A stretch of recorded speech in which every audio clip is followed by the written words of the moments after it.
The City Mouse and the Country Mouse. A country mouse, a plain, sensible sort of fellow, was once visited by a former friend of his, who lived in a neighboring city.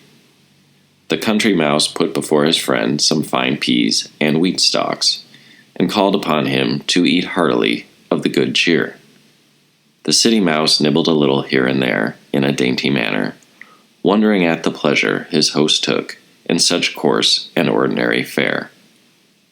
Finally, the city mouse said to his host, in their after-dinner chat, "Really, my good friend, I am surprised that you can keep in such spirits in this dismal kind of place.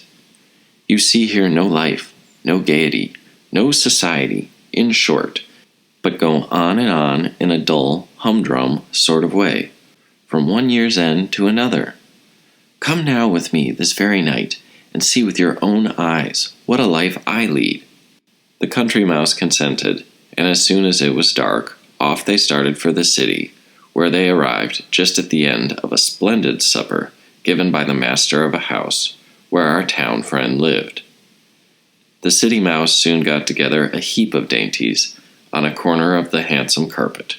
The country mouse, who had never even heard the names of half the meats set before him, was hesitating where he should begin, when the room door creaked, opened, and in entered a servant with a light.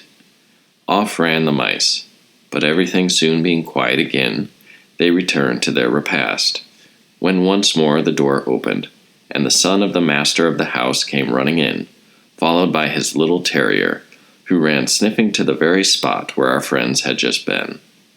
The city mouse was by that time safe in his hole, which, by the way, he had not been thoughtful enough to show to his friend, who could find no better shelter than that afforded by a sofa, behind which he waited in fear and trembling, till quiet was again restored.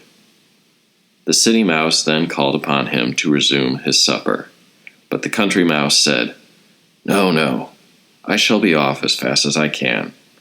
I would rather have my wheat stalk with peace and security than all your fine things in the midst of such alarms and frights as these. A crust with quietness is better than a feast eaten in fear.